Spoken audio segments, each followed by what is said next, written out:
Sean Combs was back in court today arguing his convictions should be tossed out. What exactly did his team say? How did he look? What can we expect next? And by the way, this is all in anticipation of next week when he's going to officially be sentenced. Is that even going to happen anymore? And what will that sentence be? Could he be going to prison for the next few years? Welcome to Sidebar, presented by Law&Crime.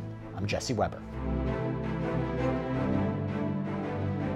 A big hearing has just wrapped up in the Sean Diddy Combs case that we need to talk about. He is trying to get his convictions thrown out. Now, this is in advance of next week, where the rap mogul turned convicted felon is officially going to be sentenced on 2 charges of transportation to engage in prostitution. This comes after his bombshell trial a few months back. The trial where a jury of his peers may have found him guilty of those charges, but not guilty of sex trafficking and racketeering conspiracy, which, by the way, carried really significant prison time. Here, for the charges that he was convicted of, he faces a maximum of 10 years in prison on each charge, although most legal analysts would suggest that is highly unlikely that that's what he would receive.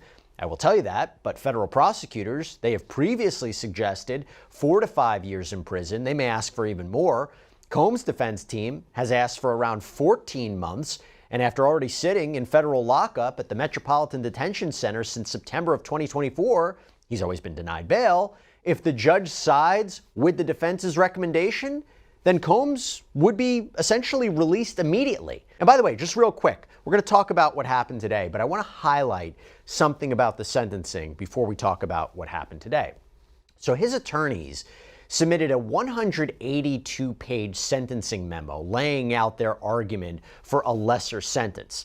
They go into Combs' history and upbringing by discussing how his father was shot to death, that this had a tremendous impact on Sean Combs' life, how he has had this dedication to his family and career and built a family for his colleagues and friends out of his business, how he has been an inspiration to others, that if you have to consider different factors like drug use and addiction and certain medical conditions that were redacted in this filing, but that may all play a role in his anger. And we know the defense definitely tried to explain away a lot of those angry moments, right? The infamous Kaye Ventura beating, that video back in 2016. The defense went into what he was convicted of, how it doesn't warrant significant prison time, that Kaye Ventura and Jane, the key victims and accusers in this case, were part of a consensual sexual relationship with Sean Combs. That's the argument. I mean, and remember, he wasn't convicted of sex trafficking, despite the evidence of freak-offs and wild king nights. So the defense hammers home that there was no force, fraud, or coercion, that the male escorts that make up the transportation to engage in prostitution convictions, they were freely consenting to what happened. They argue, quote, "This is the only case we have identified where the government claims professional, consenting adult males were Mann Act victims." The Mann Act refers to transportation to engage in prostitution. They emphasize, and by the way, this comes up again today, that Combs didn't earn any money as part of this prostitution. They emphasize how the guidelines say 6 to 12 months should be the sentence, how the court cannot use any evidence from the racketeering or sex trafficking parts of the case in sentencing him for prostitution, that it would be unconstitutional. They fought back on the enhancers that prosecutors have argued for a more strict sentence. They can't argue fraud, coercion, that Combs wasn't a leader or organizer. And again, they say, look at what he was acquitted of. That would suggest that. And they argue, look, he has already experienced enough punishment by sitting at the notoriously bad MDC for over a year. So they argue for a 14-month sentence. And by the way, in anticipation of sentencing, people have submitted letters of support for Sean Combs to the court. You have a letter from his mother, Janice Combs, who writes in part, "I'm writing this letter to implore your honor to please have mercy on my son. Sean has always been a loving and caring son. On December 21st, I will be 85 years old. Goes on, I would like to be able to spend the last few years of my life with my son, Sean. Unfortunately, my son has made some terrible mistakes in his life, which I know he recognizes." His adopted sister, Keisha Combs, wrote, "I pray that this moment is not the end of Sean's story, but a turning point toward a more purposeful and honorable life." You even have letters from fellow inmates. You have one from a Raymond Castillo, who writes, "Mr. Combs has saved me. Not only striving to better himself, but to better everyone he encounters as a whole and leave a positive impact in everyone's life. Even behind bars and with limited resources, I have witnessed this man do magical things. In a place of segregation, I have seen Mr. Combs bring unity to all races and ethnic groups, no matter the background, as a united front. You have another inmate who writes, because of Mr. Combs, everybody in the unit is treating and acting positively towards each other, and for many people, that's a step forward in becoming a better person for when they get out of prison. So with all of that in mind, right, that's sentencing.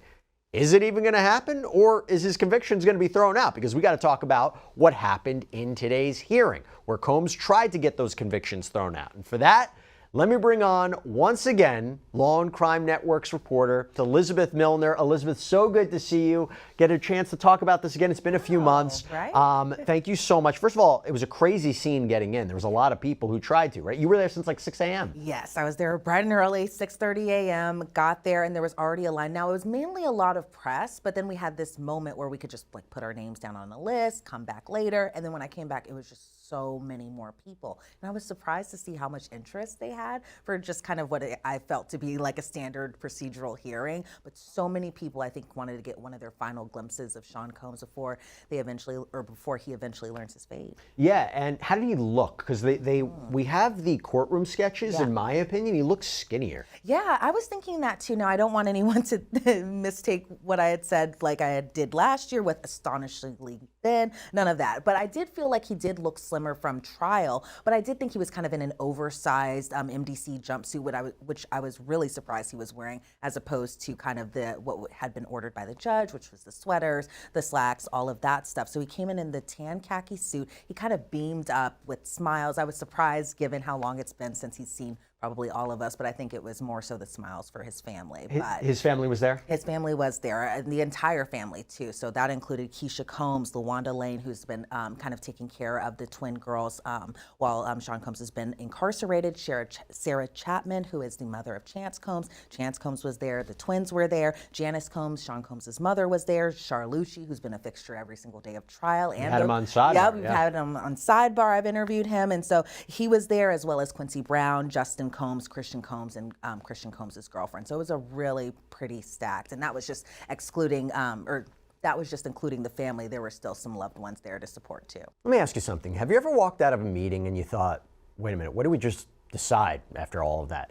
Or maybe you sat through a really good discussion, but you kind of lost track of the action items later on. Look, I've been there. I've no shame in saying it, but that's why I want to bring your attention to our partner, Plaude AI, and their newest product, the Note Pro. This thing right here is an AI meeting assistant designed for leaders. It's about the size of a credit card. It's slim, it's portable. Oh, and by the way, look at that. Attaches right to your phone. I love that. Now, I will tell you, I can keep mine with me for brainstorming sessions when we're planning new episodes of Sidebar or interviews. It picks up voices from up to 16 feet away. It filters out background noise, and it can record nonstop for up to 50 hours. But here's the real game changer.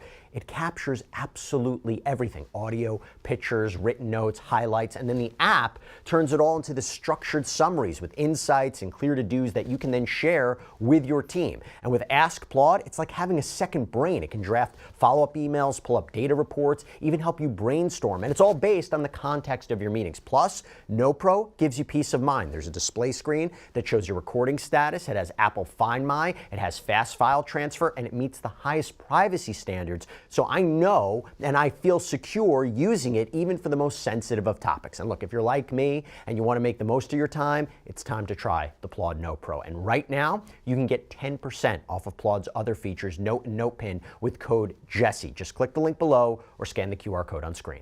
Okay, so we have to talk about what the main argument was today. And the main argument centered around this motion for judgment of acquittal. It's basically when a defense counsel says, look, there was not enough evidence to convict this person. And this is regarding the 2 convictions that he got, right? 2 charges of transportation to engage in prostitution. I mean, it basically says what it is. It's transporting people across state lines for the purposes and international lines for the purposes of sex work. There doesn't have to be force, fraud, or coercion. Right. It was literally transporting men. Cassie, Jane, that's it. Okay, first issue I understand was about the timing of that motion, right? What happened there? Yeah, so initially the government was kind of making the argument here, and it was first starting off with Meredith Foster, because I think a lot of people have to remember the lead prosecutor in this case, Maureen Comey, was no longer there because she's been dismissed from her job, right, which has been reportedly nothing to do with this case or anything like that. That's another story for another day. But Meredith Foster was making these arguments for the government, and it seems like at first they were kind of talking about challenging the jury instructions, particularly, and they cited some cases, one from 2025, USA versus Kelly, and how the defendant in that case argued on appeal that it was unconstitutionally vague for Mann Act and RICO conspiracy. But the government was pretty much arguing that this should have been raised pre-trial. They were citing cases from 2003, 1973, just about the broader concerns. But the government was saying it felt like the defense was kind of taking a second bite of the apple. They were encouraging, or the government was saying that the defense is encouraging the defendant to raise these claims afterwards. It says that the defense didn't raise these issues until even after trial, and it says that it should have been kind of raised during the indictment phase. Whereas Alexandra Shapiro, who was making the defense arguments, she was saying that the law on Rule 12 is extremely restrictive, and she says that there's no way to make this argument at an earlier point because this was kind of a result of the acquittal, because he was found not guilty of RICO conspiracy and sex trafficking, victim one, and Jane, victim one being Cassie Ventura. And so the defense was saying that they were unable to make that argument any earlier, and so they were kind of trying to do it now because that was the most appropriate time for them. You put that to the side about the timing of the judges. Okay, put the timing aside. I go now to the substance, whether or not there are substantive, real grounds to throw these convictions out. One of the arguments, and I have to say a lot of these have actually been consistent with arguments that were made in prior filings by the defense.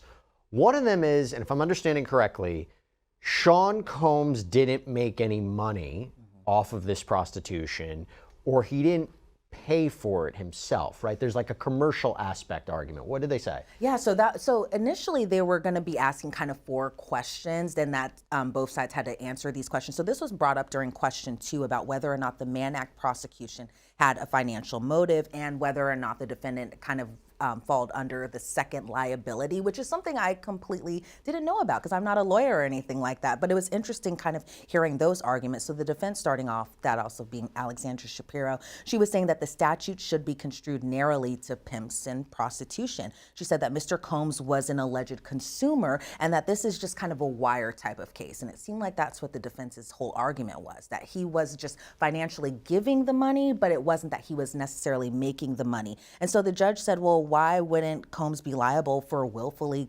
under that willfully causing theory? And the defense said no, because it's talking about the transportation aspect and the mens reas that people would engage. Intent.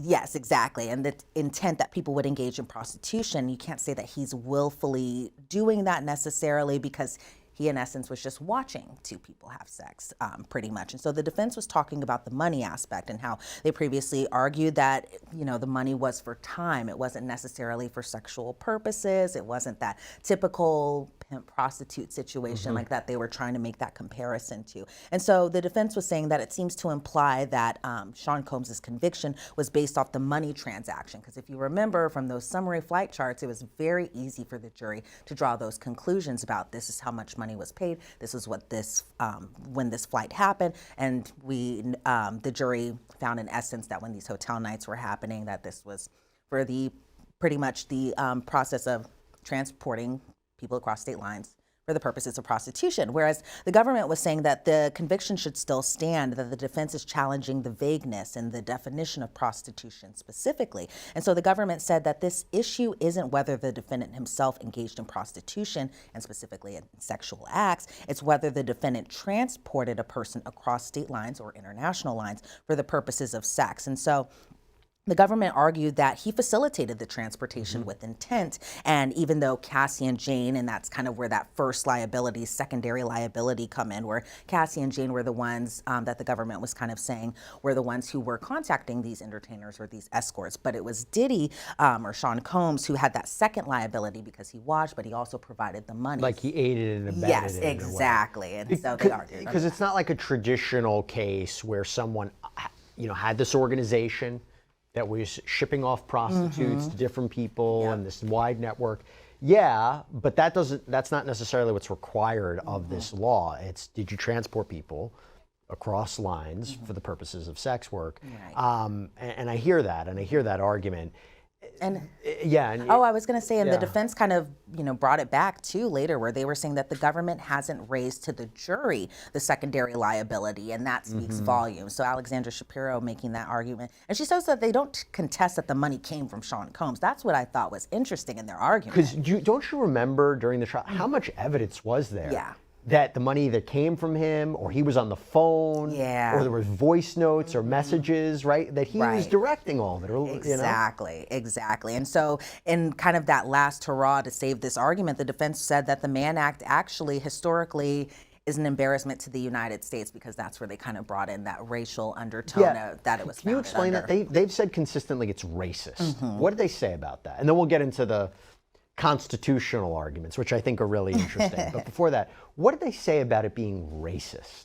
Well, this is an argument that they've made previously, right? This was an argument that they've been making for months on end, where essentially the law was drafted a long time ago in different times and different ages, where it's really just kind of talking about the slave trade and transporting persons across state lines. And so what the defense was pretty much saying, that the purposes of this law in general in 2020, in a 2025 lens, is not intended for what it was initially made for. And so what they're saying is, nowadays, that the DOJ, Department of Justice, is pretty much only prosecuting where it is kind of that typical sex trafficking, in a way, people across state lines, or minors. And so I think the defense's whole point that they were trying to drive home was that these were consenting adults who were coming across state lines. And what I thought was interesting too, Jesse, is I'm wondering if the money transaction wasn't there, if the prosecution wasn't able to find these money points, would we even be sitting here today? Commercial just means something of value. So if the escorts were receiving something of value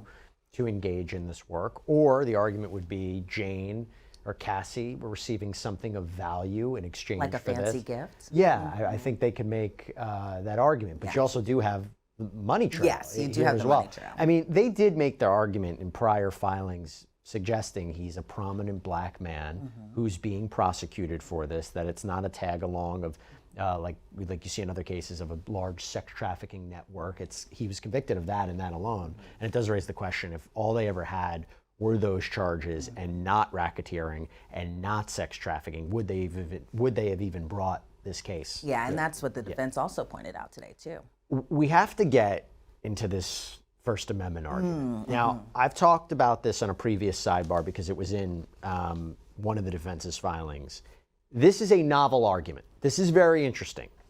They're basically saying he is protected by the First Amendment and that this is simply voyeurism? Explain this to us. Yes, and so that came up in question 4, which was answered before question 3. So just a little bit of out of order, but the question was whether the records show if every time an escort traveled across state lines or international lines were these encounters, hotel nights, freak-offs, were they always filmed? And so, and the other part 2 of that question was, does it even really matter? And so the government, in essence, was saying that no, it doesn't really matter, and that escorts were routinely filmed, and that the evidence at trial showed that while he frequently filmed the hotel nights or the freak-offs, they also talked about the exhibits showing the sex tapes, and those exhibits also correlate with the travel records. But the government says it's irrelevant, especially to talk about it, because the Mann Act is all about transportation and not necessarily filming. And so the government said that the act that violated the law was transportation. So when he transported the individuals across state lines, it was for the purposes of sex, that he's not just this amateur porn producer. Whereas the defense says, well, it doesn't matter if he always filmed the freak-offs or not, that he was a producer and a consumer of pornography, or amateur porn as they had called it, and that's protected by the First Amendment. And so Alexandra Shapiro, she said that he had a right as a consumer in order to, I guess, take part in them, in a way, I should say, and that adults have the right to consume pornography. Jane even brought it TV, something that we heard during testimony during the trial, so that way they could watch it during their movie nights, just videos of them in their hotel nights. And so the judge was like, well, what does this really have to do with the conviction for First Amendment issue? And then the defense kind of brought up OnlyFans, and just in essence that it's not illegal to consume it because he wasn't necessarily partaking in it. But I thought it was kind of an interesting argument. I think their strongest part is not every encounter was filmed, right? If you're saying, well, he was just filming it's for personal use, well, not every one of them was filmed. And they say it's about criminalizing traveling for prostitution, traveling for commercial sex. They talked about the Supreme Court case O'Brien, and that's where the Supreme Court upheld a federal law that said it was illegal to destroy draft cards. There was no First Amendment protection, and the court created what's called the O'Brien test for determining whether expressive conduct or symbolic speech, does it merit being protected by the First Amendment? The government would need to show significant government interest here. So here, what do they say? What is the government's interest in policing this, in criminalizing what he did? What is it? It's that just to regulate? Yeah. Well, honestly, first, Jesse, you should have been inside that courtroom to give us all that little rundown of I'm what sure it was O'Brien confusing, meant. yeah. Because I truly was like, O'Brien, Yeah, just write down O'Brien so I yeah. could find it in my notes. Because again, no phone, no computer, nothing. Wasn't able to Google it. But the government said that they that regulating prostitution is of government interest. They say it's important to discourage violence against women, illegal drug use, preventing sexual assault. And they say within all 50 states, there are laws regulating prostitution in all 50 states, depending on which state you're in, determine if there is a substantial issue. And so the government was arguing that prohibiting transportation can help with the goal of thwarting prostitution, because I know people, and the defense specifically, have kind of just been chalking up the case to this is just a private matter, this is what's going on, and the government's trying to police what's going on in adults' bedroom. And so the defense said, well, this is expressive conduct that's protected by the First Amendment, and that the DOJ, the Department of Justice, and their policy confirming as such. That's what the defense was arguing. And so the defense argued that the DOJ, they prosecute cases with minors and specifically with sex workers. Because again, remember, even though they call the men entertainers or escorts, the defense has been very adamant that these men were not prostitutes. And even the ones that testified, the Punisher as well, or Sheree Hayes and Daniel Phillips, they had testified that they were paid for time, that they weren't necessarily prostitutes, but did admit that they do specialized events in those that sort. But the defense said that these were consenting adults. It occurred in the privacy of hotel rooms or in someone else's home. It wasn't like that they were at a massage parlor or a room kind of in, what I'm talking about. And so the defense argued that this was pretty much a private matter. And so the government came back and said that this was laid out in several previous submissions that the defense